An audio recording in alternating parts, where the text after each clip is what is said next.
ਧੰਨ ਵਾਹਿਗੁਰੂ ਸਾਹਿਬ ਜੀ।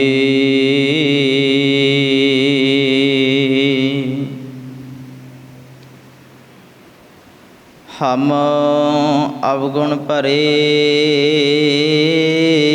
ਏਕ ਗੁਣ ਨਾਹੀ।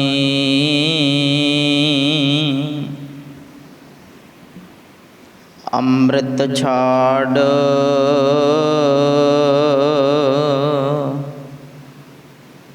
ਬਿਖੈ ਬਿਖ ਖਾਈ।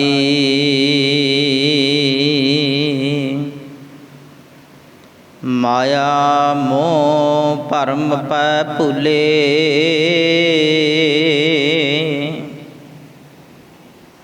ਸੁਤ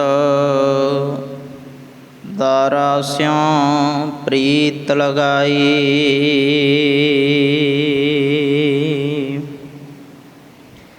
ਇਕ ਉੱਤਮ ਪੰਥ ਸੁਣਿਓ ਗੁਰ ਸੰਗਤ ਤਿਹ ਮਿਲੰਤ ਜਮ ਤਰਾਸ ਮਿਟਾਈ। ਇਕ ਅਰਦਾਸ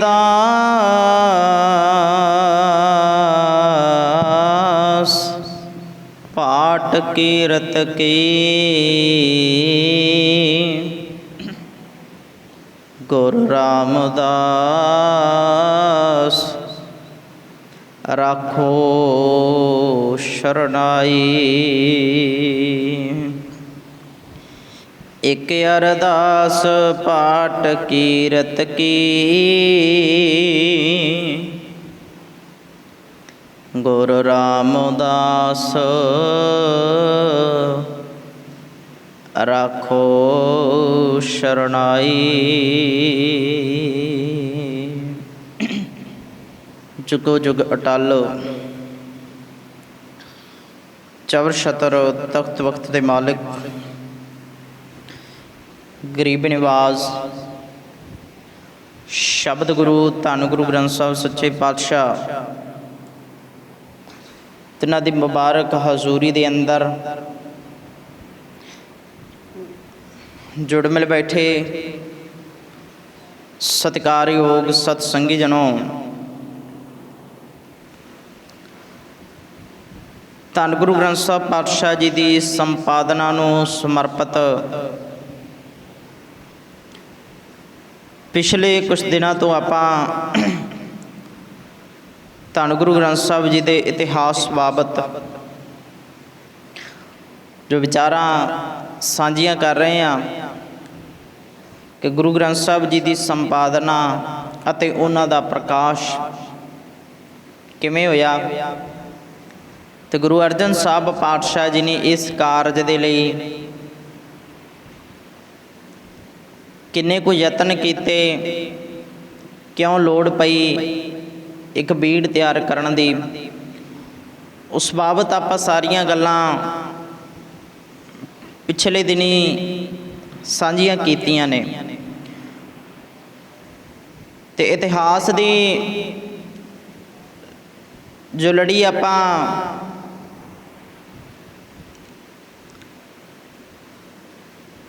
ਛੱਡੀ ਸੀ ਕਿ ਭਾਈ ਗੁਰਦਾਸ ਸਾਹਿਬ ਜਦੋਂ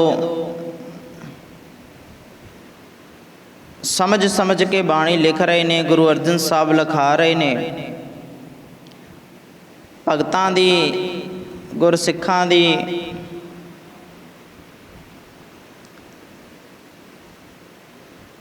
ਭੱਟਾਂ ਦੀ ਬਾਣੀ, ਚਾਰ ਗੁਰੂ ਸਾਹਿਬਾਨਾਂ ਦੀ ਬਾਣੀ ਤੇ ਪੰਜਵੇਂ ਗੁਰੂ ਅਰਜਨ ਸਾਹਿਬ ਸਾਰੀਆਂ ਪੋਥੀਆਂ ਕੋਲ ਰੱਖੀਆਂ ਹੋਈਆਂ ਨੇ ਤੇ ਲਿਖ ਰਹੇ ਨੇ ਭਾਈ ਗੁਰਦਾਸ ਸਾਹਿਬ। ਤੇ ਆਓ ਇਸ ਤੋਂ ਅਗਲੇਰੀ ਵਿਚਾਰ ਲਿਖਦਿਆਂ ਲਿਖਦਿਆਂ ਜਦੋਂ ਚਾਰ ਭਗਤ ਗੁਰੂ ਅਰਜਨ ਸਾਹਿਬ ਪਾਤਸ਼ਾਹ ਕੋਲ ਪਹੁੰਚੇ ਨੇ, ਉਹਨਾਂ ਦੇ ਨਾਲ ਜੋ ਵਿਚਾਰ ਸਵਾਲ ਜਵਾਬ ਹੁੰਦੇ ਨੇ,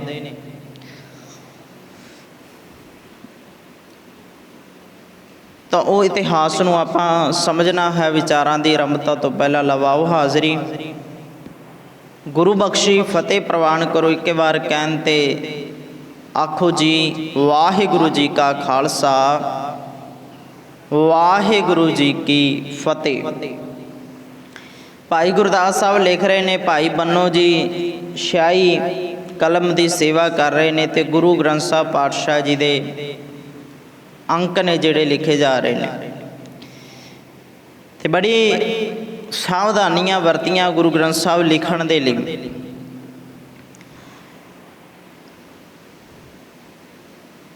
क्योंकि पन्ना भी वड्डा हुंदा सी ते सारे अखर इक्को जे रहन उपरों लैकर थल्ले तक उहदे लई भी बड़ी ब्योंतबंदी दे नाल काम कीता गया। हुण असीं वेखिआ ना जदों लिखदे होई असीं ਪੈਨਸਲ ਦੇ ਨਾਲ ਤਾਂ ਉੱਪਰੋਂ ਜਦੋਂ ਸ਼ੁਰੂ ਕਰਦੇ ਹਾਂ ਥੱਲੇ ਆਉਂਦਿਆਂ ਉਹ ਘਸ ਜਾਂਦੀ ਹੈ, ਲਿਖਾਈ ਮੋਟੀ ਹੋ ਜਾਂਦੀ ਹੈ, ਅੱਖਰ ਮੋਟੇ ਹੋ ਜਾਂਦੇ ਨੇ। ਤਾਂ ਇਸ ਕਰਕੇ ਗੁਰੂ ਗ੍ਰੰਥ ਸਾਹਿਬ ਪਾਤਸ਼ਾਹ ਜੀ ਦਾ ਪੰਨਾ ਇੱਕ ਕਲਮ ਦੇ ਨਾਲ ਇੱਕ ਪੰਨਾ ਲਿਖਿਆ ਜਾਂਦਾ ਸੀ। ਇੱਕ ਕਲਮ ਦੇ ਨਾਲ ਇੱਕ ਪੰਨਾ। ਤੁਸੀਂ ਕਦੇ ਜ਼ਿੰਦਗੀ ਦੇ ਵਿੱਚ ਹੱਥ ਲਿਖਤ ਬੀੜਾਂ ਨੂੰ ਲਿਖਣ ਦਾ ਦੇਖਣ ਦਾ ਦਰਸ਼ਨ ਕਰਨ ਦਾ ਮੌਕਾ ਮਿਲੇ ਤਾਂ ਤੁਸੀਂ ਵੇਖਿਓ ਉਹਨਾਂ ਦੀ ਜਿਹੜੀ ਰਾਈਟਿੰਗ ਹੈ, ਲਿਖਤ ਹੈ, ਉਹ ਇੱਕੋ ਜਿਹੀ ਹੈ ਸਾਰੇ ਪੰਨਿਆਂ ਦੇ ਵਿੱਚ।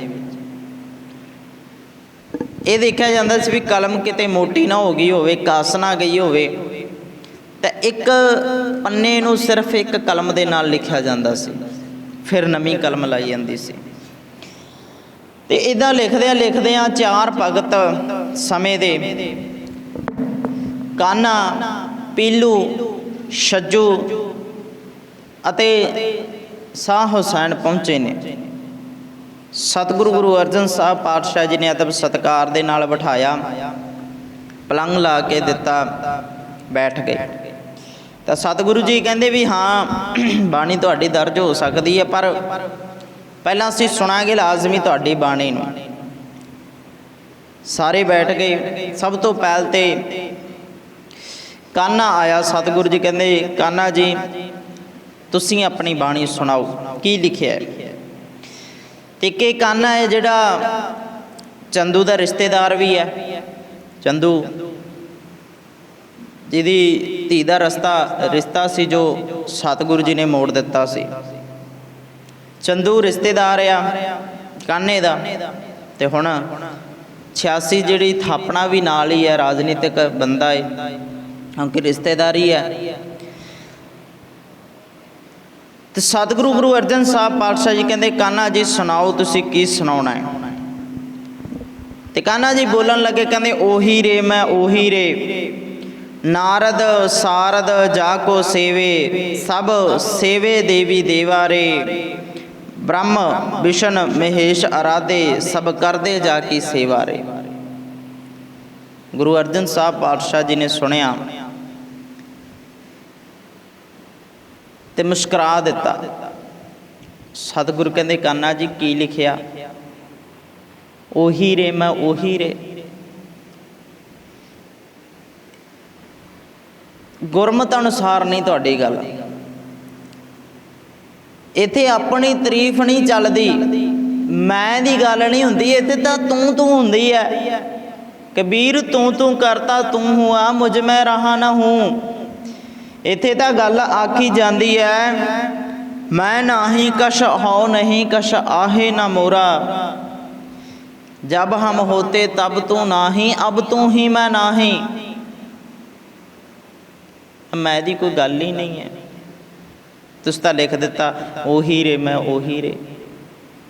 ना ना, तुहाडी बाणी भी कबूल नहीं है, नहीं दर्ज कर सकते असी, तुहाडी बाणी नहीं लिख सकते। तुसी किवें हो गए। इत्थे तां विचार साडे दर ते बाबे नानक दे घर दे विच तां इह चलदी है, कबीर कुकर राम को मुतिया मेरो नाओ, गले हमारे जेवरी जै खिंचा तै जाओ। ये नहीं चल सकती, उस्ताद अपनी नहीं चल सकती इत्थे कदे भी। एक मैं बेनती होर करा, पट्टां दे जदों सवैये पढ़दे हैं ना असीं, तां उहदे विच पहले सतगुरु तो लैकर गुरु अर्जन साहब पातशाह तक उन्होंने उस्ताद कीती है। ਗੁਰੂ ਅਰਜਨ ਸਾਹਿਬ ਜੀ ਕੋਲ ਜਦੋਂ ਭੱਟ ਆਏ ਨੇ ਨਾ, ਤਾਂ ਭੱਟਾਂ ਨੇ ਗੁਰੂ ਅਰਜਨ ਸਾਹਿਬ ਦੇ ਸਾਹਮਣੇ ਉਹਨਾਂ ਦੀ ਉਸਤਤ ਸ਼ੁਰੂ ਕਰ। ਉਹਦੇ ਪਿੱਛੇ ਵੀ ਵੱਡਾ ਕਾਰਨ ਹੈ। ਭੱਟ ਸਾਹਿਬਾਨ ਬਹੁਤ ਵੱਡੇ ਵਿਦਵਾਨ ਨੇ, ਬਹੁਤ ਜ਼ਿਆਦਾ, ਬਹੁਤ ਵੱਡੇ ਵਿਦਵਾਨ ਨੇ, ਬਹੁਤ ਵੱਡੇ ਗ੍ਰੰਥ ਦੁਨੀਆ ਦੇ ਕੋਨੇ ਕੋਨੇ ਜਾ ਕੇ ਉਹਨਾਂ ਨੇ ਸਭ ਕੁਝ ਵੇਖ ਚੁੱਕੇ ਨੇ।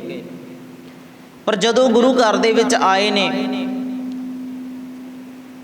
ਤਾਂ ਉਹਨਾਂ ਨੂੰ ਇੱਥੇ ਆ ਕੇ ਅੰਦਰ ਦਾ ਸੁੱਖ ਅਹਿਸਾਸ ਹੋਇਆ ਵੀ ਬੜਾ ਕੁਛ ਫਿਰ ਲਿਆ।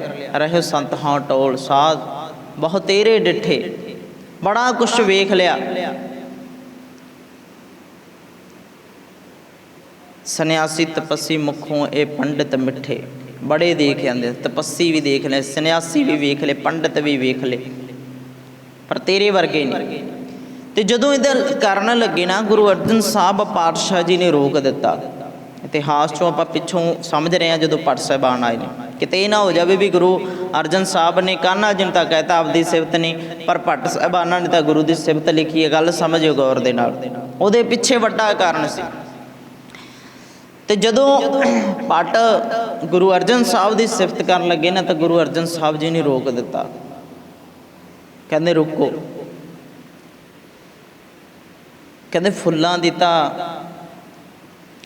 ਤਾਰੀਫ ਹਰੇਕ ਹੀ ਕਰ ਲੈਂਦਾ ਹੈ, ਫੁੱਲਾਂ ਦੀ ਤਾਰੀਫ ਤਾਂ ਹਰੇਕ ਹੀ ਕਰ ਲੈਂਦਾ, ਪਰ ਫੁੱਲ ਆਪਣੇ ਆਪ ਕਦੇ ਪੈਦਾ ਨਹੀਂ ਹੁੰਦੇ। ਫੁੱਲ ਆਪਣੇ ਆਪ ਥੋੜ੍ਹੀ ਪੈਦਾ ਹੋ ਜਾਂਦੇ ਨੇ। ਪੌਦਾ ਲੱਗਦਾ ਹੈ, ਪੱਤੇ ਨਿਕਲਦੇ ਨੇ, ਟਾਹਣੀਆਂ ਵੱਧਦੀਆਂ ਨੇ, ਫੇਰ ਕਿਤੇ ਜਾ ਕੇ ਫੁੱਲ ਪੈਦਾ ਹੁੰਦਾ ਹੈ। ਫੁੱਲ ਦੀ ਤਾਰੀਫ ਹੀ ਕਰੀ ਜਾਵਾਂਗੇ, ਕਦੇ ਜੜ ਵੱਲ ਵੀ ਵੇਖੋਗੇ। ਕਹਿੰਦੇ ਅਸੀਂ ਤਾਂ ਇਸ ਟਹਿਣੀ ਦੇ, ਇਸ ਬੀਜ ਦੇ, ਇਸ ਜੜ ਦੇ ਫੁੱਲ ਹੀ ਹਾਂ। ਜੜ ਤਾਂ ਗੁਰੂ ਅਰਜਨ ਸਾਹਿਬ ਹੈ, ਜੇ ਗੁਰੂ ਨਾਨਕ ਸਾਹਿਬ ਹੈ। ਜੇ ਤਾਰੀਫ ਕਰਨੀ ਹੈ ਤਾਂ ਉੱਥੋਂ ਕਰੋ। ਤਾਂ ਫਿਰ ਦੇਖਿਓ ਗੁਰੂ ਅਰਜਨ ਸਾਹਿਬ ਪਾਤਸ਼ਾਹ ਜੀ ਗੁਰੂ ਨਾਨਕ ਸਾਹਿਬ ਦੀ ਸਿਫਤ ਕਰਾ ਰਹੇ ਨੇ, ਤੇ ਆਪ ਵੀ ਕਰਦੇ ਨੇ। ਗੁਰੂ ਅਰਜਨ ਸਾਹਿਬ ਪਾਤਸ਼ਾਹ ਆਪ ਵੀ ਬਾਣੀ ਵਿੱਚ ਕਹਿੰਦੇ ਨੇ, ਸਭ ਤੋਂ ਵੱਡਾ ਸਤਿਗੁਰੂ ਨਾਨਕ ਜਿਨ ਕਲ ਰਾਖੀ ਮੇਰੀ। ਤੇ ਭੱਟ ਸਾਹਿਬਾਨਾਂ ਦੇ ਜਦੋਂ ਤੁਸੀਂ ਸਵਈਏ ਪੜ੍ਹੋਗੇ ਨਾ, ਸਭ ਤੋਂ ਪਹਿਲਾਂ ਗੁਰੂ ਅਰਜਨ ਸਾਹਿਬ ਦੇ ਸਵਈਏ ਆਉਂਦੇ ਨੇ, ਜਿਹੜੇ ਉਹਨਾਂ ਨੇ ਹੱਥ ਲਿਖਤ ਨੇ, ਖੁਦ ਲਿਖੇ ਨੇ। ਸਵਈਆਂ ਦੀ ਸ਼ੁਰੂਆਤ ਗੁਰੂ ਅਰਜਨ ਸਾਹਿਬ ਨੇ ਕੀਤੀ, ਉਸ ਤੋਂ ਬਾਅਦ ਭੱਟ ਸਾਹਿਬਾਨ ਲਿਖਦੇ ਨੇ ਗੁਰੂਆਂ ਬਾਰੇ। ਤੇ ਇੱਥੇ ਜਦੋਂ ਕਾਨ੍ਹਾ ਜੀ ਨੂੰ ਜਵਾਬ ਦੇ ਦਿੱਤਾ, ਕਹਿੰਦੇ ਤੁਹਾਡੀ ਗੱਲ ਇੱਥੇ ਚੱਲਣੀ ਨਹੀਂ ਹੈ, ਨਹੀਂ ਤੁਸੀਂ ਤਾਂ ਖੁਦ ਆਪਣੀ ਤਾਰੀਫ ਹੀ ਕਰ ਬੈਠੇ, ਪਾਸੇ ਹੋ। ਹੁਣ ਇਸ ਤੋਂ ਬਾਅਦ ਪੀਲੂ ਜੀ ਦੀ ਵਾਰੀ ਆ ਗਈ। ਪੀਲੂ ਜੀ ਨੂੰ ਕਹਿੰਦੇ ਜੀ ਤੁਸੀਂ ਸੁਣਾਓ। ਹੁਣ ਪੀਲੂ ਸੋਚਦਾ ਵੀ ਕਾਨੇ ਨੇ ਗਲਤੀ ਕਰ ਲਈ, ਹੁਣ ਮੈਂ ਕੋਈ ਗਲਤੀ ਨਾ ਕਰਾਂ। ਇਹਨੇ ਤਾਂ ਗਲਤੀ ਕਰ ਲਈ ਹੈ, ਗੁਰੂ ਅਰਜਨ ਸਾਹਿਬ ਨੇ ਤਾਂ ਮਨਾ ਕਰ ਦਿੱਤਾ। ਹੁਣ ਸੱਚ ਆ ਤਾਂ ਸੱਚ ਕਹਿਣਾ ਹੀ ਪੈਂਦਾ, ਭਾਵੇਂ ਜਿੱਡੀ ਮਰਜ਼ੀ ਸਤਿਕਾਰਯੋਗ ਹਸਤੀ ਹੋਵੇ। ਜਿਹੜਾ ਸੱਚ ਉਹ ਤਾਂ ਕਹਿ ਦਿੱਤਾ ਜਾਂਦਾ। ਤੇ ਪੀਲੂ ਜੀ ਦੀ ਵਾਰੀ ਆਈ। ਪੀਲੂ ਜੀ ਬੋਲੇ, ਕਹਿੰਦੇ ਪੀਲੂ ਅਸਾਂ ਨਾਲੋਂ ਸੋ ਭਲੇ, ਜੋ ਜੰਮਦਿਆਂ ਹੀ ਮੂਹੇ, ਚਿੱਕੜ ਪੈਰ ਨਾ ਡੋਬਿਓ ਨਾ ਅਡੂਤ ਪਏ। ਅਡੂਤ ਦਾ ਮਤਲਬ ਹੁੰਦਾ ਦਾਗੀ। ਕਹਿੰਦੇ ਸਾਡੇ ਨਾਲੋਂ ਤਾਂ ਉਹੀ ਚੰਗੇ ਨੇ ਜਿਹੜੇ ਜੰਮਦੇ ਹੀ ਮਰ ਗਏ, ਜੰਮਦੇ ਹੀ ਮਰ ਗਏ। ਨਾ ਉਹਨਾਂ ਮਾਇਆ ਦੇ ਵਿੱਚ, ਇਸ ਮਾਇਆ ਦੇ ਮੋਹ ਦੇ ਚਿੱਕੜ ਦੇ ਵਿੱਚ ਪੈਰ ਡੁੱਬਿਆ, ਤੇ ਨਾ ਕਦੇ ਦਾਗੀ ਹੋਏ। ਭਾਵ ਕਿ ਜਿਹੜੇ ਮਰ ਗਏ, ਨਾਲ ਜੰਮਦਿਆਂ ਸਾਡਾ ਜਨਮ ਹੋ ਗਿਆ, ਨਾਲ ਪਤਾ ਨਹੀਂ ਕਿੰਨਿਆਂ ਕੁ ਦਾ ਜਨਮ ਹੋਇਆ ਸੀ, ਇੱਕ ਬੂੰਦ ਤੋਂ ਮਰ ਗਏ ਸਾਰੇ। ਕਹਿੰਦੇ ਸਾਡੇ ਨਾਲੋਂ ਤਾਂ ਉਹ ਚੰਗੇ ਨੇ। ਗੁਰੂ ਅਰਜਨ ਸਾਹਿਬ ਪਾਤਸ਼ਾਹ ਜੀ ਹੱਸ ਪਏ, ਕਹਿੰਦੇ ਪੀਲੂ ਜੀ ਤੁਹਾਡੀ ਬਾਣੀ ਵੀ ਪ੍ਰਵਾਨ ਨਹੀਂ ਹੈ। ਕਹਿੰਦੇ ਕਿਉਂ ਜੀ? ਕਹਿੰਦੇ ਤੁਸੀਂ ਤਾਂ ਮਰਨ ਦੀ ਗੱਲ ਕਰਦੇ ਹੋ, ਵੀ ਜੰਮਦੇ ਮਰ ਕੇ ਉਹ ਚੰਗੇ ਨੇ। ਕਹਿੰਦੇ ਪਰ ਗੁਰੂ ਨਾਨਕ ਦਾ ਘਰ ਤਾਂ ਜਿਉਣਾ ਸਿਖਾਉਂਦਾ। ਇੱਥੇ ਤੁਸੀਂ ਤਾਂ ਪਹਿਲਾਂ ਹੀ ਮਰਨ ਦੀਆਂ ਗੱਲਾਂ ਕਰ ਰਹੇ ਹੋ। ਇੱਥੇ ਤਾਂ ਜਿਉਣ ਦੀ ਜਾਂਚ ਸਿਖਾਈ ਜਾਂਦੀ, ਵੀ ਜਿਉਣਾ ਕਿਵੇਂ ਆ, ਤੁਸੀਂ ਮਰਨ ਦੀ ਗੱਲ ਕਰਦੇ ਹੋ। ਇੱਥੇ ਮਰਨ ਦੀ ਗੱਲ ਨਹੀਂ ਹੁੰਦੀ। ਤੁਸੀਂ ਕਹਿੰਦੇ ਹੋ ਵੀ ਉਹੀ ਚੰਗੇ ਨੇ, ਮਰ ਗਏ ਜਿਹੜੇ ਨਾਲ ਦੀ ਨਾਲ ਹੀ। ਕਹਿੰਦੇ ਗੱਲ ਦਾ ਜਵਾਬ ਦਿਓ ਵੀ ਜੇ ਤੁਹਾਡੇ ਮਾਂ-ਬਾਪ ਨਾ ਹੁੰਦੇ ਤੁਸੀਂ ਜੰਮਦੇ? ਤੁਸੀਂ ਜੰਮਦੇ? ਜੇ ਤੁਹਾਡੇ ਮਾਂ-ਬਾਪ ਹੀ ਮੋਏ ਜਾਂਦੇ, ਜੰਮਦੇ ਤੁਸੀਂ? ਇੱਥੇ ਇਹ ਗੱਲਾਂ ਪ੍ਰਵਾਨ ਨਹੀਂ, ਇੱਥੇ ਤਾਂ ਜਿਉਣ ਦੀ ਜਾਂਚ ਸਿਖਾਈ ਜਾਂਦੀ ਵੀ ਜਿਉਣਾ ਕਿਵੇਂ ਆ। ਪੀਲੂ ਜੀ ਨੂੰ ਵੀ ਮਨਾ ਕਰ ਦਿੱਤਾ। ਅਤੇ ਇਸ ਤੋਂ ਬਾਅਦ ਆਈ ਛੱਜੂ ਦੀ ਵਾਰੀ। ਕਹਿੰਦੇ ਹਾਂਜੀ ਛੱਜੂ ਜੀ ਤੁਸੀਂ ਸੁਣਾਓ ਕੀ ਹੈ। ਉਹਨੇ ਵੇਖਿਆ ਵੀ ਦੋਵਾਂ ਨੇ ਕੰਮ ਖਰਾਬ ਕਰ ਲਿਆ। ਅਤੇ ਇਹ ਬੰਦਾ ਜਿਹੜਾ ਬੋਲਣ ਲੱਗਾ, ਕਹਿੰਦਾ ਕਾਗਦ ਸੰਧੀ ਪੁੱਤਰੀ ਤਉ ਨ ਤ੍ਰਿਆ ਨਿਹਾਰ। ਕਹਿੰਦਾ ਇਹੋ ਹੀ ਮਾਰ ਲੈ ਜਾਏਗੀ ਜਿਉਂ ਬਲੋਚਾਂ ਦੀ ਧਾਰ। ਬਲੋਚਾਂ ਮਤਲਬ ਜਰਵਾਣੇ, ਜਿਵੇਂ ਜਰਵਾਣਿਆਂ ਦੀ ਧਾਰ ਹੁੰਦੀ ਹੈ ਉਹਨਾਂ ਦਾ ਵਾਰ ਹੁੰਦਾ। ਕਹਿੰਦਾ ਕਾਗਦ ਸੰਧੀ ਪੁੱਤਰੀ, ਔਰਤ ਬਾਰੇ ਲਿਖਿਆ ਇਹਨੇ। ਕਹਿੰਦਾ ਇਹ ਤਾਂ ਜੇ ਕਾਗਜ਼ ਦੀ ਵੀ ਬਣੀ ਹੋਵੇ ਨਾ ਉਹਨੂੰ ਵੀ ਨਾ ਵੇਖੇ, ਬੰਦੇ ਨੂੰ ਵੇਖਣਾ ਨਹੀਂ ਚਾਹੀਦਾ। ਕਾਗਜ਼ ਦੀ ਬਣੀ ਵੀ ਨੂੰ ਵੇਖ ਲਾਂਗੇ ਨਾ ਤਾਂ ਵੀ ਕਹਿੰਦੇ ਜਿਵੇਂ ਬਲੋਚਾਂ ਦੀ ਧਾਰ ਹੁੰਦੀ ਹੈ ਨਾ, ਐ ਮਾਰ ਕੇ ਲੈ ਜਾਣਾ ਇਹਨੇ। ਡੀ ਭੱਦੀ ਸ਼ਬਦਾਵਲੀ ਸਮਝ ਲਓ। ਪਰ ਹੁਣ ਤੁਸੀਂ ਵੇਖੋ ਵੀ ਔਰਤ ਬਾਰੇ ਆਹ ਕੁਛ ਲਿਖਿਆ ਹੋਇਆ ਅਤੇ ਬਾਬੇ ਨਾਨਕ ਦਾ ਦਰ ਕਿੱਥੇ ਪ੍ਰਵਾਨ ਕਰਦਾ ਹੈ। ਤਾਂ ਗੁਰੂ ਅਰਜਨ ਸਾਹਿਬ ਪਾਤਸ਼ਾਹ ਕਹਿੰਦੇ ਛੱਜੂ ਜੀ ਤੁਹਾਡੀ ਬਾਣੀ ਵੀ ਇੱਥੇ ਦਰਜ ਨਹੀਂ ਹੋ ਸਕਦੀ, ਗੱਲਾਂ ਕਿਹੜੀਆਂ ਕਰ ਰਹੇ ਹੋ ਤੁਸੀਂ। ਇੱਥੇ ਤਾਂ ਬਰਾਬਰਤਾ ਦੇ ਅਧਿਕਾਰ ਦਿੱਤੇ ਜਾਂਦੇ ਨੇ। ਗੁਰੂ ਅਮਰਦਾਸ ਸਾਹਿਬ ਵਰਗਿਆਂ ਨੇ ਤਾਂ ਇੱਥੇ ਸਤੀ ਪ੍ਰਥਾ ਖਤਮ ਕੀਤੀ ਹੈ, ਅਤੇ ਤੁਸੀਂ ਕਹਿ ਰਹੇ ਹੋ ਔਰਤ ਤਾਂ ਭਾਵੇਂ ਪੁੱਤਰੀ ਵੀ ਬਣੀ ਹੋਵੇ ਕਾਗਜ਼ ਦੀ ਉਹ ਵੀ ਪ੍ਰਵਾਨ ਨਹੀਂ। ਕਿਉਂਕਿ ਵਿਚਾਰਧਾਰਾ ਨਾ ਵੀ ਔਰਤ ਹੈ ਜਿਹੜੀ ਬੰਦੇ ਦੇ ਮੁਕਤੀ ਦੇ ਰਸਤੇ ਦੇ ਵਿੱਚ ਰੁਕਾਵਟ ਆ। ਵੇਖਣਾ ਹੀ ਨਹੀਂ ਚਾਹੀਦਾ ਕਹਿੰਦੇ, ਅੱਖਾਂ ਦੇ ਨਾਲ ਵਿਕਾਰ ਪੈਦਾ ਹੁੰਦੇ ਨੇ ਕਹਿੰਦੇ ਵਿਕਾਰ, ਪਰ ਗੁਰਮਤਿ ਇਹ ਨਹੀਂ ਹੈ। ਬੜਿਆਂ ਨੇ ਇੱਥੇ ਔਰਤ ਨੂੰ ਕਿਹਾ ਵੀ ਪਰਦੇ ਦੇ ਵਿੱਚ ਰਹਿ, ਬੜਿਆਂ ਨੇ ਤਾੜ ਕੇ ਰੱਖਿਆ ਵੀ ਘਰੇ ਰਹਿ, ਪਰ ਗੁਰਮਤਿ ਕੁਛ ਹੋਰ ਕਹਿੰਦੀ ਹੈ। ਗੁਰਮਤਿ ਇਹ ਨਹੀਂ ਕਹਿੰਦੀ ਵੀ ਦੇਖ ਨਾ। ਭਾਈ ਗੁਰਦਾਸ ਸਾਹਿਬ ਵਰਗਿਆਂ ਨੇ ਲਿਖਿਆ ਕਹਿੰਦੇ ਵੇਖ ਭਾਵੇਂ ਵੇਖ। ਭਾਈ ਗੁਰਦਾਸ ਸਾਹਿਬ ਲਿਖਦੇ ਨੇ ਕਹਿੰਦੇ ਦੇਖ ਦੇਖ ਲਾਜ਼ਮੀ, ਪਰਾਈਆਂ ਵੇਖ ਚੰਗੀਆਂ ਵੇਖ, ਦੇਖ ਪਰਾਈਆਂ ਚੰਗੀਆਂ। ਪਰ ਫੁਰਨਾ ਕਿ ਉੱਠੇ ਮਾਵਾਂ ਭੈਣਾਂ ਧੀਆਂ ਜਾਣਾ ਵੇਖ, ਪਰ ਕੀ ਵੇਖ, ਮਾਂ ਵੇਖ, ਧੀ ਵੇਖ, ਭੈਣ ਵੇਖ, ਉਹਨਾਂ ਦੇ ਵਿੱਚੋਂ ਚੰਗੀਆਂ ਵੇਖ। ਮਾੜਾ ਨਹੀਂ ਹੈ, ਪਰ ਫੁਰਨਾ ਉੱਠਣਾ ਚਾਹੀਦਾ। ਤੈਨੂੰ ਕਿਹਨੇ ਅਧਿਕਾਰ ਦਿੱਤਾ ਵੀ ਕਿਸੇ ਨੂੰ ਪਰਦੇ 'ਚ ਕਿਸੇ ਨੂੰ ਘਰੇ ਤਾੜ ਕੇ ਰੱਖ ਸਕਦਾ। ਗਲਤੀ ਤਾਂ ਤੇਰੀ ਹੈ ਨਾ, ਮਾਈਂਡ ਦੀ, ਦਿਮਾਗ ਤਾਂ ਤੇਰਾ ਖਰਾਬ ਹੈ ਨਾ ਜਿਹਦੇ 'ਚ ਫੁਰਨੇ ਉੱਠਦੇ ਨੇ। ਇਹਨੂੰ ਖਤਮ ਕਰ। ਤੇਰੀ ਬਾਣੀ ਵੀ ਇੱਥੇ ਲਿਖੀ ਨਹੀਂ ਜਾ ਸਕਦੀ। ਤੂੰ ਕਹਿੰਦਾ ਕਾਗਦ ਸੰਧੀ ਪੋਤਰੀ, ਪਰ ਇੱਥੇ ਤਾਂ ਮਾਤਾ ਖੀਵੀ ਦੀ ਸਿਫਤ ਹੋ ਰਹੀ ਹੈ ਬਾਣੀ ਦੇ ਵਿੱਚ। ਮਾਤਾ ਖੀਵੀ ਨੇਕਜਨ ਜਿਹੜੀ ਤੇ ਖੀਰ ਵਰਤਾਉਂਦੀ ਰਹੀ ਹੈ, ਲੰਗਰਾਂ ਦੇ ਵਿੱਚ ਸੇਵਾ ਕਰਦੀ ਰਹੀ ਹੈ, ਇਹ ਤੇਰੀ ਬਾਣੀ ਵੀ ਪ੍ਰਵਾਨ ਨਹੀਂ ਹੋ ਸਕਦੀ ਕਦੇ ਵੀ। ਇੱਥੇ ਤਾਂ ਬਰਾਬਰ ਦਾ ਅਧਿਕਾਰ ਦਿੱਤਾ ਜਾਂਦਾ ਹੈ। ਇੱਥੇ ਤਾਂ ਬਰਾਬਰ ਦਾ ਅਧਿਕਾਰ ਦਿੱਤਾ ਜਾਂਦਾ ਹੈ। ਤੁਹਾਡੀ ਬਾਣੀ ਵੀ ਪ੍ਰਵਾਨ ਨਹੀਂ ਹੋ ਸਕਦੀ, ਮਨਾ ਕਰ ਦਿੱਤਾ ਛੱਜੂ ਜੀ ਨੂੰ।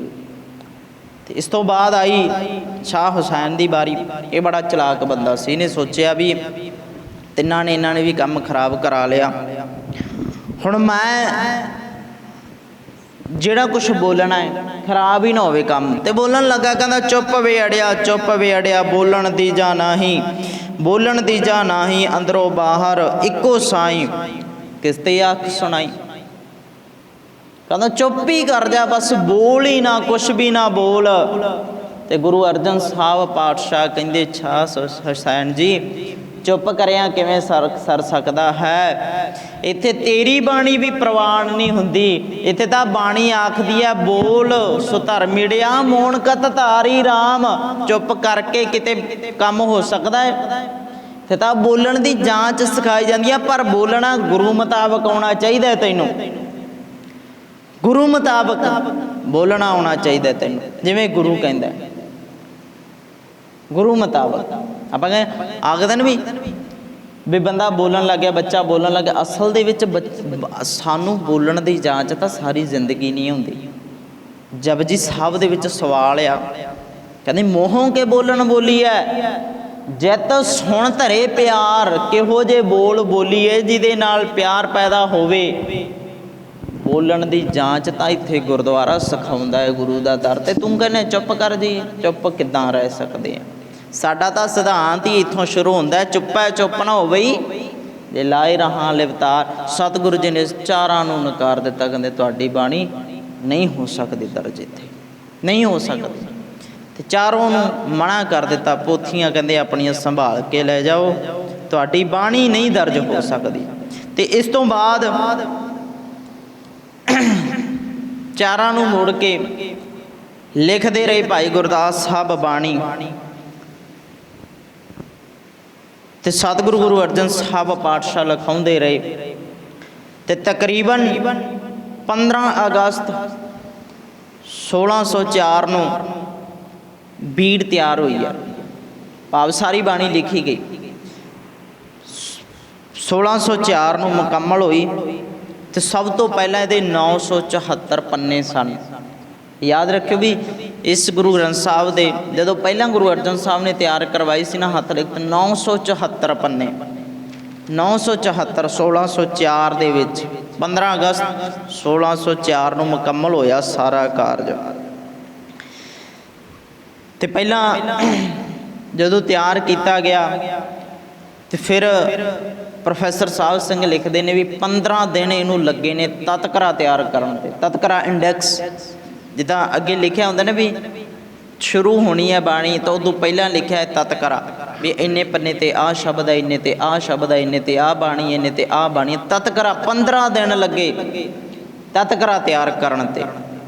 ਤੇ ਪਹਿਲੀ ਵਾਰ ਕਹਿੰਦੇ 54 ਪੰਨਿਆਂ ਦਾ ਤਤਕਰਾ ਤਿਆਰ ਹੋਇਆ ਸੀ, 54 ਪੰਨਿਆਂ ਦਾ। ਅੱਜ 12 ਦਾ ਹੈ ਕਿਉਂਕਿ ਪ੍ਰਿੰਟਿੰਗ ਜਿਹੜੀ ਹੁੰਦੀ ਹੈ ਅੱਜ ਕੰਪਿਊਟਰ ਲਿਖਤੀ ਹੈ, ਪਰ ਉਦੋਂ ਹੱਥ ਲਿਖਤ ਸੀ।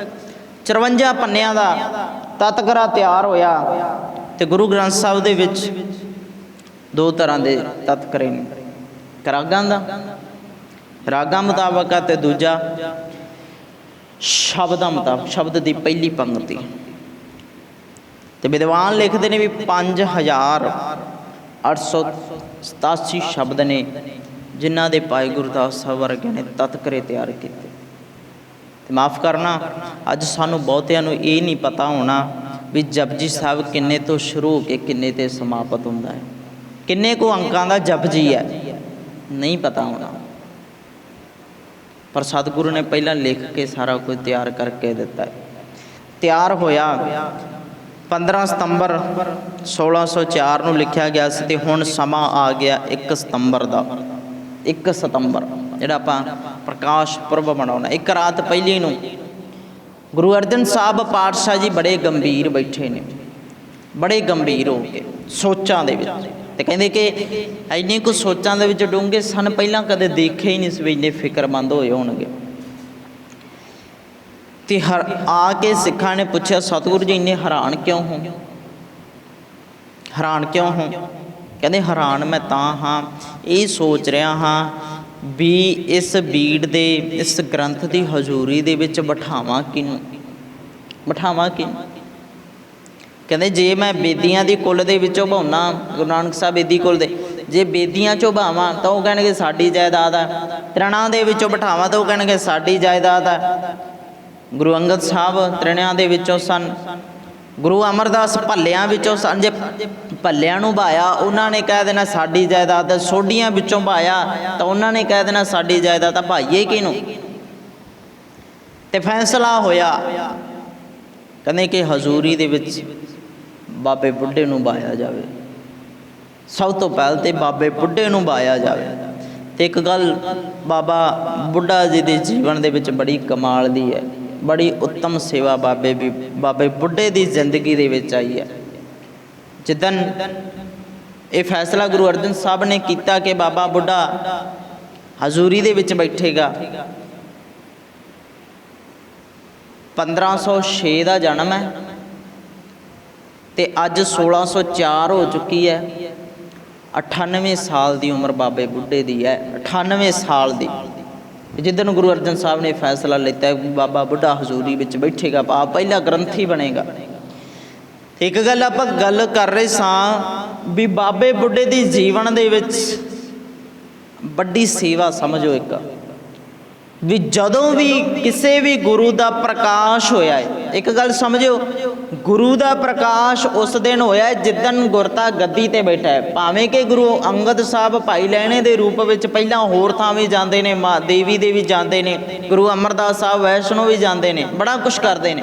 ਉਦੋਂ ਉਹ ਗੁਰੂ ਨਹੀਂ ਹੈਗੇ, ਜਿੰਨੇ ਕਰਮਕਾਂਡ ਨੇ ਉਹਨਾਂ ਦੇ ਨਾਲ ਆਪਣਾ ਕੋਈ ਸੰਬੰਧ ਨਹੀਂ ਹੈ।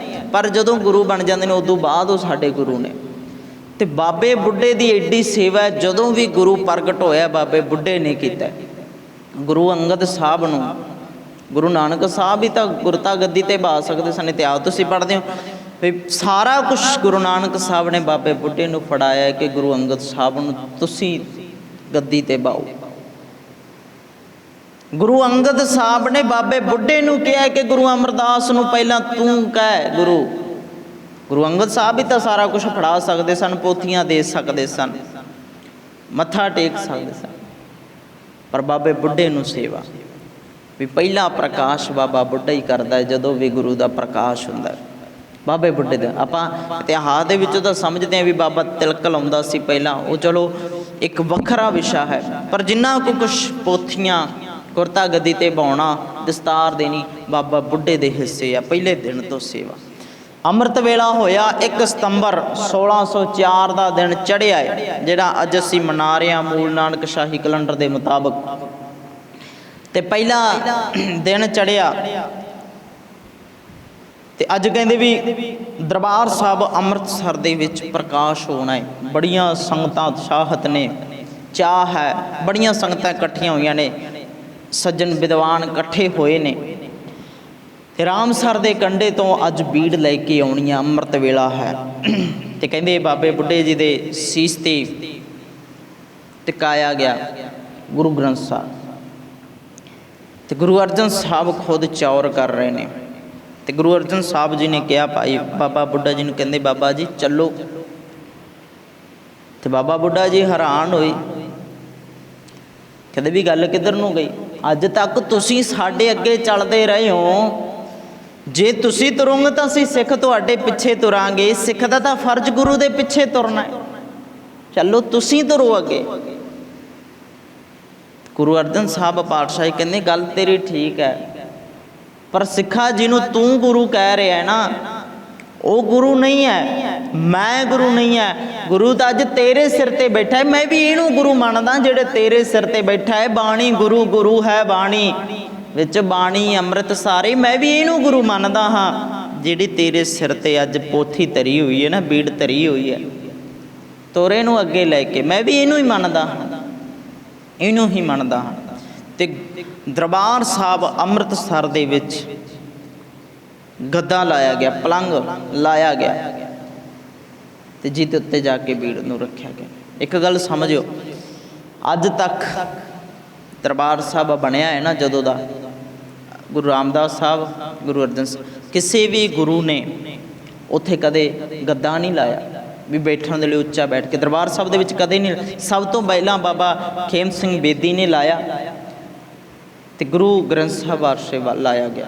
ਗੁਰੂ ਅਰਜਨ ਸਾਹਿਬ ਪਾਤਸ਼ਾਹ ਵੀ ਅੱਜ ਜਿੱਥੇ ਕਥਾ ਹੁੰਦੀ ਹੈ ਨਾ, ਦੀਵਾਨ ਮੰਜੀ ਹਾਲ ਹੈ, ਉੱਥੇ ਬਹਿ ਕੇ ਉਪਦੇਸ਼ ਕਰਦੇ ਰਹੇ ਨੇ। ਦਰਬਾਰ ਸਾਹਿਬ ਦੇ ਵਿੱਚ ਕਦੇ ਉਪਦੇਸ਼ ਨਹੀਂ ਕੀਤਾ। ਅੰਮ੍ਰਿਤਸਰ ਦਰਬਾਰ ਸਾਹਿਬ ਦੇ ਵਿੱਚ ਜਿਹਨੂੰ ਅਸੀਂ ਵੇਖਦੇ ਹਾਂ ਅੱਜ ਸੋਨੇ ਦਾ, ਉਹਦੇ ਵਿੱਚ ਕਦੇ ਵੀ ਕੋਈ ਗੱਦਾ ਨਹੀਂ ਲੱਗਿਆ। ਸਭ ਤੋਂ ਪਹਿਲ ਤੇ ਗੁਰੂ ਗ੍ਰੰਥ ਸਾਹਿਬ ਜੀ ਦਾ ਉੱਥੇ ਪ੍ਰਕਾਸ਼ ਹੋਇਆ। ਇੱਕ ਗੱਲ ਹੋਰ ਵਿੱਚੋਂ ਸਮਝਿਓ, ਬੜੇ ਸਾਡੇ ਧਾਰਮਿਕ ਸਥਾਨ ਨੇ, ਜਿੰਨੇ ਵੀ ਨੇ ਗੁਰਦੁਆਰੇ ਧਾਰਮਿਕ ਨੇ, ਇਤਿਹਾਸਕ ਨੇ, ਸਾਰਿਆਂ ਦਾ ਸੰਬੰਧ ਕਿਸੇ ਨਾ ਕਿਸੇ ਗੁਰੂ ਦੇ ਨਾਲ ਹੈ, ਕਿਸੇ ਪ੍ਰਕਾਸ਼ ਦੇ ਨਾਲ, ਕਿਸੇ ਦੇ ਜੋਤੀ ਜੋਤ ਦੇ ਨਾਲ ਹੈ। ਜੋਤੀ ਜੋਤ ਦੇ ਨਾਲ ਹੈ ਜਾਂ ਪ੍ਰਕਾਸ਼ ਦੇ ਨਾਲ, ਉੱਥੇ ਉਸੇ ਗੁਰੂ ਦੀ ਗੱਲ ਹੁੰਦੀ ਹੈ। ਬੰਗਲਾ ਸਾਹਿਬ ਚੱਲ ਦੋ, ਉੱਥੇ ਗੁਰੂ ਹਰਕ੍ਰਿਸ਼ਨ ਸਾਹਿਬ ਦੀ ਬਹੁਤੀ ਗੱਲ ਹੁੰਦੀ ਹੈ, ਬਾਲ, ਤੇ ਉੱਥੇ ਉਹੋ ਜਿਹੀਆਂ ਗੱਲਾਂ ਸੁਣਾਈਆਂ ਜਾਂਦੀਆਂ ਨੇ। ਕੋਈ ਗੁਰੂ ਨਾਨਕ ਸਾਹਿਬ ਦੇ ਨਾਲ ਸੰਬੰਧਿਤ ਹੈ, ਉੱਥੇ ਉਹ ਸਾਖੀਆਂ ਸੁਣਾਈਆਂ ਜਾਂਦੀਆਂ ਨੇ। ਸਾਰੇ ਕਿਤੇ ਨਾ ਕਿਤੇ ਪ੍ਰਕਾਸ਼, ਕਿਤੇ ਨਾ ਕਿਤੇ ਜੋਤੀ ਜੋਤ ਹੈ। ਪਰ ਦਰਬਾਰ ਸਾਹਿਬ ਇਹੋ ਜਿਹਾ ਜਿੱਥੇ ਪ੍ਰਕਾਸ਼, ਕਿਸੇ ਗੁਰੂ ਦਾ ਪ੍ਰਕਾਸ਼ ਨਹੀਂ ਹੋਇਆ, ਕਿਸੇ ਦਾ ਜੋਤੀ ਜੋਤ ਨਹੀਂ। ਸਭ ਤੋਂ ਪਹਿਲ ਤੇ ਪ੍ਰਕਾਸ਼ ਗੁਰੂ ਗ੍ਰੰਥ ਸਾਹਿਬ ਦਾ ਹੋਇਆ, ਸ਼ਬਦ ਦਾ ਪ੍ਰਕਾਸ਼ ਹੋਇਆ ਉਹਦੇ ਵਿੱਚ ਸਭ ਤੋਂ ਪਹਿਲ ਤੇ ਦਰਬਾਰ ਸਾਹਿਬ ਦੇ ਵਿੱਚ। ਤੇ ਬਾਬਾ ਬੁੱਢਾ ਜੀ ਨੂੰ ਹਜ਼ੂਰੀ ਦੇ ਵਿੱਚ ਬਿਠਾਇਆ। ਸਾਰੇ ਬੈਠੇ ਹੋਏ ਨੇ, ਟਿਕ ਕੇ ਥੱਲੇ ਬੈਠੇ ਨੇ। ਤੇ ਕਵੀ ਸੰਤੋਖ ਸਿੰਘ ਚੂੜਾਮਣੀ ਜੀ ਲਿਖਦੇ ਨੇ, ਕਹਿੰਦੇ ਗੁਰੂ ਅਰਜਨ ਸਾਹਿਬ ਪਾਤਸ਼ਾਹ ਜੀ ਨੇ ਬਾਬਾ ਬੁੱਢਾ ਜੀ ਨੂੰ ਉਪਦੇਸ਼ ਦਿੱਤਾ। ਕਹਿੰਦੇ ਬੁੱਢਾ ਸਾਹਿਬ ਖੋਲੋ ਗ੍ਰੰਥ, ਲੇਹੋ ਆਵਾਜ਼, ਸੁਣੈ ਸਭ ਪੰਥ। ਕਹਿੰਦੇ ਬਾਬਾ ਬੁੱਢਾ ਜੀ ਗ੍ਰੰਥ ਨੂੰ ਖੋਲੋ, ਆਵਾਜ਼ ਲਓ, ਹੁਕਮਨਾਮਾ ਲਓ। ਬੁੱਢਾ ਸਾਹਿਬ ਖੋਲੋ ਗ੍ਰੰਥ, ਲੇਹੋ ਆਵਾਜ਼, ਸੁਣੈ ਸਭ ਪੰਥ। ਅਦਬ ਸੰਗ ਗ੍ਰੰਥ ਤਬ ਖੋਲਾ, ਲੈ ਆਵਾਜ਼ ਬੁੱਢਾ ਮੁਖ ਬੋਲਾ। ਸੂਹੀ ਮਹੱਲਾ ਪੰਜਵਾਂ। ਸੰਤਾਂ ਕੇ ਕਾਰਜ ਆਪ ਖਲੋਇਆ, ਹਰ ਕੰਮ ਕਰਾਵਣ ਆਇਆ ਰਾਮ। ਸਭ ਤੋਂ ਪਹਿਲ ਤੇ ਉਪਦੇਸ਼ ਹੋਇਆ ਸੂਹੀ ਰਾਗ ਦਾ, ਮਹੱਲਾ ਪੰਜਵਾਂ ਦਾ ਭਾਵ ਗੁਰੂ ਅਰਜਨ ਸਾਹਿਬ ਦੀ ਬਾਣੀ ਦੇ ਵਿੱਚੋਂ ਉਪਦੇਸ਼ ਹੋਇਆ। ਤੇ ਗੁਰੂ ਅਰਜਨ ਸਾਹਿਬ ਇਹ ਬੋਲ ਸੁਣ ਰਹੇ ਨੇ, ਬੈਠੇ ਹੋਏ ਸੁਣ ਰਹੇ ਨੇ, ਆਦਬ ਸਹਿਤ ਹੁਕਮਨਾਮਾ ਸੁਣ ਰਹੇ ਨੇ। ਭਾਵੇਂ ਕਿ ਹੱਥ ਲਿਖਤ ਆਪਣੀ ਹੈ, ਬੋਲ ਵੀ ਆਪਣੇ ਨੇ, ਪਰ ਐਂ ਸੁਣ ਰਹੇ ਨੇ ਜਿਵੇਂ ਅੱਜ ਪਹਿਲੀ ਵਾਰ ਇਹ ਬੋਲ ਸੁਣੇ ਹੋਣ, ਐਂ ਸੁਣ ਰਹੇ ਨੇ। ਸਾਨੂੰ ਆਦਤ ਹੁੰਦੀ ਨੇ ਬਹੁਤੀ ਵਾਰ ਕਿ ਜਦੋਂ ਗੁਰੂ ਗ੍ਰੰਥ ਸਾਹਿਬ ਦਾ ਹੁਕਮਨਾਮਾ ਆਉਂਦਾ ਹੋਵੇ ਤੇ ਸਾਨੂੰ ਜਿਹਨੂੰ ਸ਼ਬਦ ਪ੍ਰਚਲਿਤ ਹੋਵੇ ਅਸੀਂ ਨਾਲ ਨਾਲ ਬੋਲਦੇ ਹਾਂ। ਇਹ ਗਲਤੀ ਹੈ ਸਾਡੀ। ਜਦੋਂ ਵੀ ਹੁਕਮਨਾਮਾ ਆਉਣਾ ਹੋਵੇ ਨਾ, ਭਾਵੇਂ ਜਿੰਨਾ ਵੀ ਸ਼ਬਦ ਸਾਨੂੰ ਆਉਂਦਾ, ਨਾਲ ਨਹੀਂ ਕਦੇ ਬੋਲਣ। ਹੁਕਮ ਸੁਣੀਦਾ ਹੁੰਦਾ ਹੈ, ਬੋਲੀਦਾ ਨਹੀਂ ਹੁੰਦਾ। ਹੁਕਮਨਾਮੇ ਦੇ ਨਾਲ ਨਹੀਂ ਕਦੇ। ਪਰ ਅੱਜ ਗੁਰੂ ਅਰਜਨ ਸਾਹਿਬ ਜੀ ਨੇ ਸਤਿਕਾਰ ਦੇ ਨਾਲ ਸੁਣਿਆ ਹੈ ਬੈਠ ਕੇ ਬਾਬਾ ਬੁੱਢਾ ਜੀ ਦੇ ਮੁੱਖੋਂ, ਤੇ ਬੋਲ ਵੀ ਆਪਣੇ ਪ੍ਰਗਟ ਹੋਏ ਨੇ ਸਭ ਤੋਂ ਪਹਿਲ ਤੇ ਹੁਕਮਨਾਮੇ ਰੂਪ ਵਿੱਚ। ਗੁਰੂ ਅਰਜਨ ਸਾਹਿਬ ਜੀ ਨੇ ਸਤਿਕਾਰ ਸਹਿਤ ਸੁਣੇ ਨੇ। ਤੇ ਬਾਬਾ ਬੁੱਢਾ ਜੀ ਪਹਿਲੇ ਗ੍ਰੰਥੀ ਗੁਰੂ ਗ੍ਰੰਥ ਸਾਹਿਬ ਦੇ ਨਿਯੁਕਤ ਹੋਏ ਤੇ 1604 1 ਸਤੰਬਰ ਨੂੰ ਇਸ ਤਰੀਕੇ ਦੇ ਨਾਲ ਪਹਿਲਾ ਪ੍ਰਕਾਸ਼ ਗੁਰੂ ਗ੍ਰੰਥ ਸਾਹਿਬ ਜੀ ਦਾ ਹੋਇਆ ਹੈ, ਜਿਹਦੇ ਵਿੱਚ ਅਜੇ ਗੁਰੂ ਤੇਗ ਬਹਾਦਰ ਸਾਹਿਬ ਦੀ ਬਾਣੀ ਨਹੀਂ ਦਰਜ ਹੈ। ਪਹਿਲੇ ਗੁਰੂਆਂ ਦੀ, ਭੱਟਾਂ ਦੀ, ਗੁਰਸਿੱਖਾਂ ਦੀ ਤੇ ਭਗਤਾਂ ਦੀ ਬਾਣੀ ਦਰਜ ਹੈ। ਤੇ ਇੱਦਾਂ ਸਤਿਕਾਰ ਗੁਰੂ ਗ੍ਰੰਥ ਸਾਹਿਬ ਜੀ ਦਾ ਹੁੰਦਾ ਰਿਹਾ, ਬੀੜ ਦਾ ਹੁੰਦਾ ਰਿਹਾ। ਤੇ ਬੀੜ ਦੇ ਅੱਗੇ ਉਤਾਰੇ ਵੀ ਹੁੰਦੇ ਰਹੇ। ਭਾਈ ਗੁਰਦਾਸ ਸਾਹਿਬ ਦੀ ਜਿਹੜੀ ਹੱਥ ਲਿਖਤਾਂ ਨੇ, ਹੋਰ ਵੀ ਅਨੇਕਾਂ ਤਰੀਕੇ ਦੀ ਬੀੜਾਂ ਮਿਲਦੀਆਂ ਨੇ। ਤੇ ਬੜੀਆਂ ਮਹਾਨ ਕਰਨੀਆਂ ਵਾਲੇ ਸੂਰਮਿਆਂ ਨੇ ਇਹ ਕਾਰਜ ਜਿਹੜਾ ਸਿੱਖਾਂ ਦੀ ਝੋਲੀ ਦੇ ਵਿੱਚ ਪਾਇਆ। ਬੜੀ ਜਦੋ ਜਹਿਦ ਹੋਈ ਤੇ ਇੱਦਾਂ ਮੁਕੰਮਲ ਕੰਮ ਕਰ ਦਿੱਤਾ। ਅਖੀਰ ਦੇ ਵਿੱਚ ਮੁੰਦਾਵਣੀ ਗੁਰੂ ਅਰਜਨ ਸਾਹਿਬ ਜੀ ਨੇ ਦਰਜ ਕਰ ਦਿੱਤੀ ਕਿ ਇਹਨੂੰ ਮੁੰਦ ਦਿੱਤਾ ਗਿਆ ਹੈ, ਤਿਆਰ ਹੋ ਗਿਆ ਇੱਕ ਇਹ ਥਾਲ। ਇਹਦੇ ਵਿੱਚੋਂ ਜਿੰਨਾ ਵੀ ਚਿੱਤ ਕਰਦਾ ਬੰਦਾ ਭਰ ਭਰ ਕੇ ਛਕ ਸਕਦਾ ਹੈ। ਇੱਕ ਥਾਲ ਸਾਨੂੰ ਤਿਆਰ ਕਰਕੇ ਦੇ ਕੇ ਗਏ ਨੇ। ਜਿੰਨਾ ਵੀ ਹੋ ਸਕਦਾ ਅਸੀਂ ਇਹ ਤੋਂ ਲਾਹਾ ਲਈਏ, ਆਪਣਾ ਜੀਵਨ ਸੁਹੇਲਾ ਕਰੀਏ। ਥਾਲ ਵਿੱਚ ਤੈਨੂੰ ਵਸਤੂ ਪਈਓ, ਸਤ ਸੰਤੋਖ ਵਿਚਾਰੋ।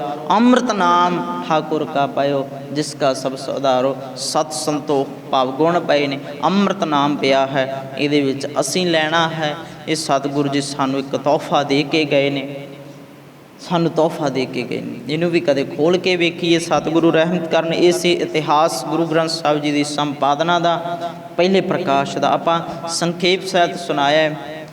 ਸਮਾਂ ਨਿਸ਼ਚਿਤ ਹੈ ਤੇ ਜਿੰਨਾ ਵੀ ਆਪ ਜੀ ਨੇ ਸ਼ਰਵਣ ਕੀਤਾ ਹੈ, ਜ਼ਰੂਰ ਕੋਸ਼ਿਸ਼ ਕਰਿਆ ਕਰੋ ਬਾਣੀ ਨੂੰ ਪੜ੍ਹਨ ਦਾ, ਵਿਚਾਰਨ ਦਾ। ਵੀ ਗੁਰੂ ਅਰਜਨ ਸਾਹਿਬ ਇਹੋ ਜਿਹਾ ਕੁਛ ਕੀ ਲਿਖ ਗਏ। ਅੱਗੇ ਜਦੋਂ ਗੁਰੂ ਅਰਜਨ ਸਾਹਿਬ ਜੀ ਦੀ ਸ਼ਹਾਦਤ ਆਏਗੀ, ਉਦੋਂ ਵੀ ਆਪਾਂ ਇਹਨਾਂ ਗੱਲਾਂ ਨੂੰ ਸਮਝਾਂਗੇ ਕਿ ਇਹੀ ਵੱਡਾ ਕਾਰਨ ਬਣਿਆ ਉਹਨਾਂ ਦੇ ਜੀਵਨ ਦੇ ਵਿੱਚ ਗੁਰੂ ਗ੍ਰੰਥ ਸਾਹਿਬ ਜੀ ਦੀ ਸੰਪਾਦਨਾ ਦਾ। ਵੀ ਉਹਨਾਂ ਦੀ ਸ਼ਹੀਦੀ ਤੱਕ ਗੱਲਾਂ ਗਈਆਂ।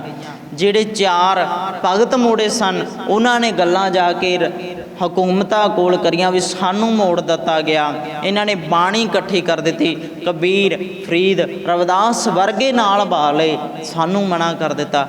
ਤੇ ਹਕੂਮਤਾਂ ਨੂੰ ਤੇ ਅਖੌਤੀ ਧਰਮੀਆਂ ਨੂੰ ਗੱਲਾਂ ਪ੍ਰਵਾਨ ਨਹੀਂ ਹੋਈਆਂ। ਰਲ ਕੇ ਗੁਰੂ ਅਰਜਨ ਸਾਹਿਬ ਜੀ ਨੂੰ ਅਗਲਿਆਂ ਨੇ ਮਾਰਨ ਦੀਆਂ ਕੋਸ਼ਿਸ਼ਾਂ ਕੀਤੀਆਂ। ਤੇ ਇਹ ਗੱਲਾਂ ਨੇ ਜਿਹੜੀਆਂ ਆਉਂਦੇ ਇਤਿਹਾਸ ਵਿੱਚ ਆਪਾਂ ਸਮਝਾਂਗੇ। ਸਤਿਗੁਰੂ ਰਹਿਮਤ ਕਰਨ। ਸਭਨਾਂ ਦਾ ਧੰਨਵਾਦ। ਪਿਆਰ ਸਤਿਕਾਰ ਦੇ ਨਾਲ ਆਪ ਜੀ ਸੁਣ ਰਹੇ ਹੋ। ਇਤਨੀਆਂ ਕੁ ਬੇਨਤੀਆਂ ਪ੍ਰਵਾਨ। ਅਖੀਰ ਵਿੱਚ ਫਤਿਹ ਪ੍ਰਵਾਨ ਕਰੋ। ਆਖੋ ਜੀ ਵਾਹਿਗੁਰੂ ਜੀ ਕਾ ਖਾਲਸਾ, ਵਾਹਿਗੁਰੂ ਜੀ ਕੀ ਫਤਿਹ। ਧੰਨ ਵਾਹਿਗੁਰੂ।